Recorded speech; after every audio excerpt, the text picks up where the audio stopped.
So we return back to racing, and this time after a shorter race for Junior Rotax, we now head into Micromax for their third and penultimate race. It's the pre-final on day 2. Let's have a look at the starting grid. So Tom Pappenberg taking pole position this morning, starts again on pole position here in the pre-final. Alongside will be a countryman, Boris Maximov in the number 30. And one of the other things here is that Lorenz de Kock is in third place. Alongside we'll have Vic van Kampenhout in the number 24. Lucas Dorder in the number 12 and Stig de Rademacher in the number 79 ran out the top 6. And 7th on the grid, Jente Moonen is out. That's Matthijs Piesens not showing on the timing screens at this particular juncture. So what has happened is effectively that we look to have 7 of the 8 drivers here in this race. The weather conditions still rather difficult. This is going to test the drivers. So slippery surface flags are out and being waved by the marshals. Rain is still coming down. I mean, you can see it going into turn 1 on the right-hand side of the, just going past the start-finish line, and also at multiple different parts on the circuit. It is getting very, very saturated indeed.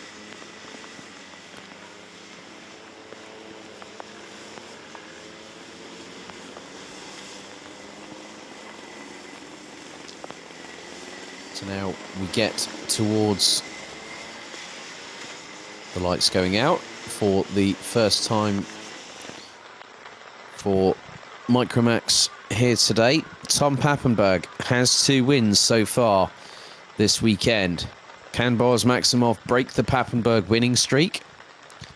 Or maybe, will the weather conditions be that welcome equaliser that Boris Maximov has been relishing? Well, we are soon about to find out.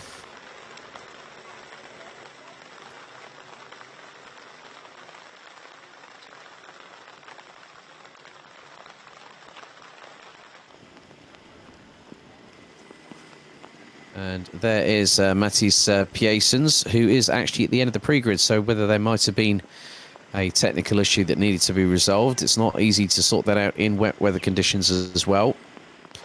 So it looks like they're getting the engine fired up, which it is the case. So once they've gone through the start phase, Matthijs Piesens will be released from the pre-grid. So almost time to get the Micromax drivers racing. After this, one more race will decide who gets the international trophy ticket for Le Mans. But at the moment, it's 2 wins to Pappenberg, 2 second places for Maximov. Can the number 30 come back at the number 48? Into the tram lines we go for Micromax pre-final here on day 2. Looks to be a pretty good start as they have got things going. And Maximov does the old switcheroo in the first corner. He went wide going into turn 1 and absolutely mugged Tom Pappenberg. But Pappenberg clashes with him. Oh, they're off the track. And there's a bit of a clash a little bit further back as well. And that could possibly be maybe Stig de Rademacher that might have been turned around there.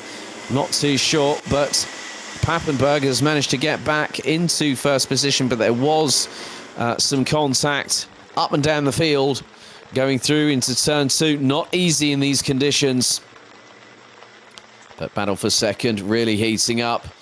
But one of the biggest things here is that Boris Maximov finds himself down in 4th position and is looking to get past and try and close in. So Pappenberg and Maximov. Pappenberg went for the move on turn 2. And some things are easier said than done. And in these wet weather conditions, that very much is the case in point here today. And there is a move, there's an attempt for second place, and that has now transpired. So Lucas Tordera managed to get his way up into second position. But you can see there that Boris Maximov is not giving up. Pappenberg leads after the first lap. And the lead is 1.649 seconds. after just one single solitary lap. That can just show you how quickly a race can be turned upside down and on its head and shaken around like a NutriBullet blender. But Maximov now hits the standing water puddles on the outside of the exit of turn number 3. So Boris Maximov, a very, very lucky individual there and then, but has managed to get himself up towards the sharper end of the field, and that will be more than likely Stig de Rademacher, I think, that might be up into that position. Lorenz de Kock actually finds himself in second place behind Tom Pappenberg.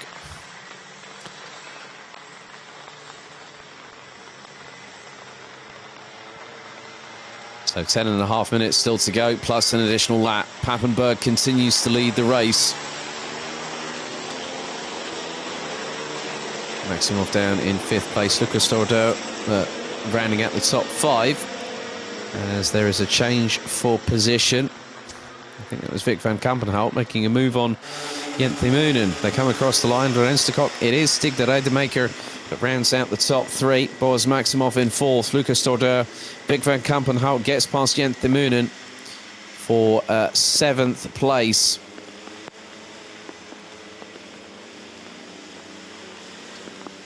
And Van Kampenhout looking for that move on the number 12 of Lucas Storder. Storder runs wide at turn 3. Van Kampenhout up the inside and goes nigh on wheel-to-wheel, side pod to side pod, and through the 90 left at turn 4. Van Kampenhout gets the move done, and it looked like Storder had a traction issue coming out of the 90 left, and that is going to drop Storder down into the clutches of the number 10 of Jenthe Moonen.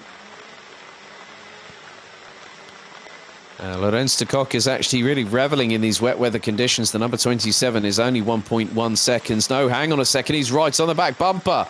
Oh, my goodness me. Now, Tom Pappenberg must have had an absolute howler of a previous tour, because Lorenz de Kock actually took quite a little bit of time out of him. So I'm wondering, as Pappenberg made a bit of an error, as Lorenz de Kock nearly drops the left rear wheel onto the dirty, wet, sodden grass. The gap was 1.1 seconds last time around. It's now 0.563. And Lorenz de Kock could be a little bit closer.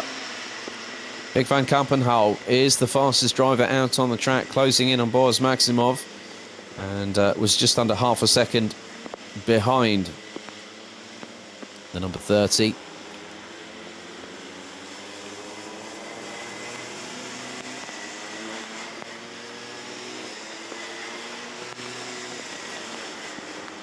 So 8 minutes and 15. Here goes the move for the lead. Lorenz de Kock up the inside through turn 5. The right-hander on Tom Pappenberg. So Lorenz de Kock started a little bit further down towards he was in the second half of the grid. The good thing is that Pappenberg has got 2 victories, and the person that Pappenberg is more concentrating on in terms of positioning is Boris Maximov, who still sits in 4th position and is hemorrhaging time at the moment. Lorenz de Kock at the moment has hit the front of the field and has started to pull away.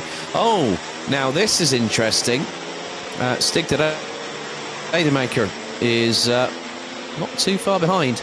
It was about 2 seconds adrift of Lorenz de Kock, who took the lead on lap number 4 and now leads them coming across the line to start lap number 5. And de Kock actually has got really good pace, 1 minute 23.371. And there's going to be a move here. That will be Vic van Kampenhout on the inside of Boris Maximov through turn 1. So the number 24 gets the job done nice and swiftly. As all standing water puddle and then some. That really, I think, caught Boris Maximov a bit by surprise there. The number 30 now drops into 4th position.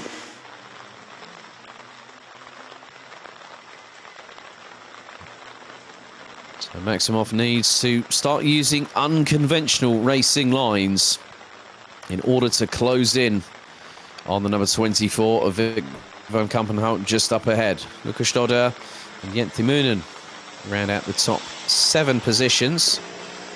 Matthias Piessens is still circulating, running in the 138s, but this is good training for Matthias. You know, rain is one of those things where you do find you have to get to understand it, as Tom Pappenberg having another bit of a drama, so Stig de Rademacher could be closing in for second place as they come across the line. Lorenz de Kock has now extended that lead from 0.671 to 1.3 seconds. He's not over doubled it. So Pappenberg will get another 20 points if he stays in second position. The thing is that he will be if he gets 16 points, he'll still be comfortably ahead of Boris Maximov, who will round out the top 5 and effectively get 11 points. So chance fate here, or count my chickens before they hatch. However,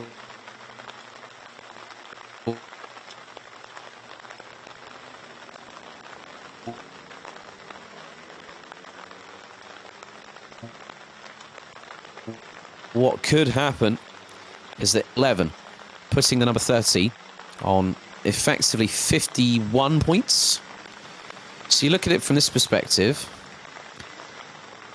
all that Tom Pappenberg would need to do would be to finish comfortably in front. He just basically needs to finish in the top 3 either way and not have any dramas. As, now someone's gone spinning out, and that is the number 99 of Matthias Piessens, who is trying to, looks to be getting out of the kart. And has decided to do so, because the minute you step out the kart, so the marshal now running to the scene and going to assist.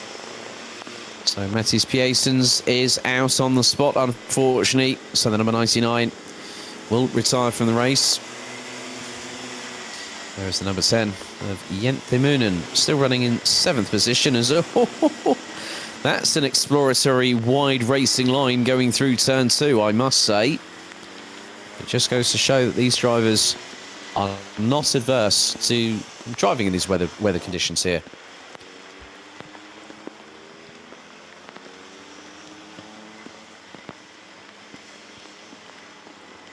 Keep your eyes on Tom Pappenberg. He's been closing hand over fist onto Lorenz de Kock. So I wouldn't count out that third victory, because we still have 3.5 minutes to go.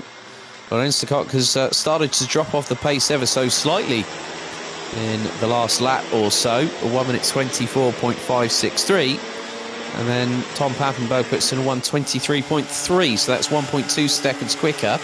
Stig de Rademacher rounding out the top 3 positions.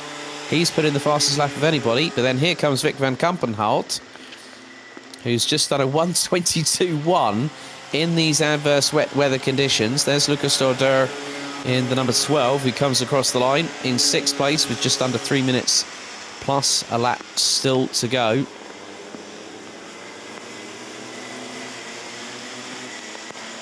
But if I'm honest with you here, Tom Pappenberg put in a personal best on his previous lap, and then literally to the decimal point, Lorenz de Kock just went 9 tenths quicker. So Lorenz de Kock, 1 minute 22.3. Tom Pappenberg, 1:23.2. Easy when you switch the numbers around like that. But we see the performance showcasing on the circuit itself. And just on these apexes, you get that little bit of adverse camber, and it creates like a pocket, if you will, to be able to. So when the weather comes down like it has done today, and it collects the water, it has done so significantly at this track. But at the moment, the way things are standing, Tom Pappenberg will have 70 points to his credit at the end of this race. Boris Maximov will have 51. Now, effectively, that is a 19-point advantage going into the final round, the final race later on today, because the grid from the pre-final sets up the grid for the final later on. as we're heading into the last 90 seconds of this race, plus one additional lap.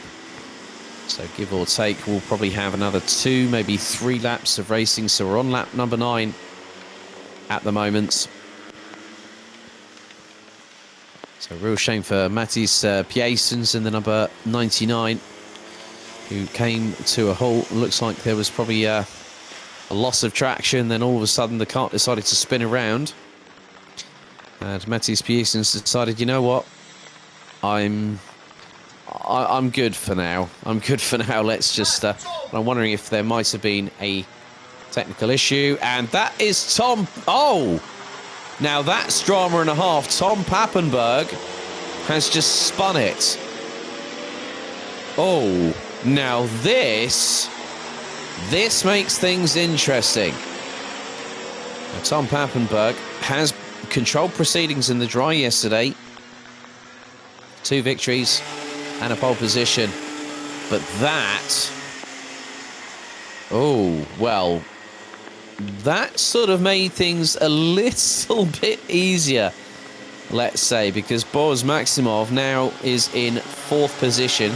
Stig de Rademaker, Vic van Kampenhout, they now round out the top 3. Maximov rounds out the top 4. Pappenberg finds himself in 5th position. So that's 11 points. Boris Maximov, if he stays where he is, that'll be 13 points, putting him on 53. So Tom Pappenberg, oh, you know what that means. It goes down to the wire if it finishes right now, because the timer hit 0 half a minute ago. And Lorenz de Kock now coming under fire. Well, no, that's not Lorenz de Kock. That's Stig de Rademaker as Vic van Kampenhout looks up the inside there on the number 79. This is the battle for 2nd position, because very shortly Lorenz de Kock will cross the line to take the final lap board. So these two battling away over the runner-up spot in this pre-final, and that weather has not abated. It has kept falling heavy. It's been uninterrupted, and oh, Vic van Kampenhout went for the move up the inside, and look, he's spun 180 degrees. Oh my goodness. The Rademaker, I have to give credit, kept it pinned. And this, oh, now look, oh no, dramas for both Maximov and Pappenberg on the final lap, and they're trying to get going. Oh my goodness me. You know what, I've got nothing to say. I really have got nothing to say about how much of a tale. It's a story of 2 sides. The chapters continued to be written, and now Pappenberg back up ahead of Maximov as they both went steamrolling into turn 2. It was a case of who was going to be brave. Sometimes you can be a bit foolhardy as well. But the final lap is about to come to its end. We will have a new winner in the BNL karting series, and also a new winner this weekend. The Pappenberg winning streak has been broken, and of all people, Lorenzo de Kock comes out of the final chicane and will take the checkered flag to take the victory here in the Micromax pre-final. I bet he never thought that one was going to come his way. Stig de Rademaker in 2nd position. Vic van Kampenhout in 3rd. 4th, it's Tom Pappenberg. Boris Maximov takes 5th at the stripe. With we just wait for Jens Moonen and Luca Storder to round out the top 7. But that has really changed things for the final later on this afternoon. I thought it was going to be a big gap, but there we go. There is Luca Storder just making sure he gets to the finish at the end of what's been an action-packed Minimax pre-final here on day 2. So there we go. Lorenz de Kock takes the victory by nearly 5 seconds at the end of the Minimax pre-final, which had dramas, thrills, spills, and spinning to join the adverse weather conditions. Stig de Rademaker takes 2nd. Vic van Kampenhout takes 3rd ahead of Tom Pappenberg. Boris Maximov Jente Munnen and Luca Stordo rounding out the top 7, with Mathis Biesens unfortunately retiring on the 5th lap of that race here at Karting d'Espagne.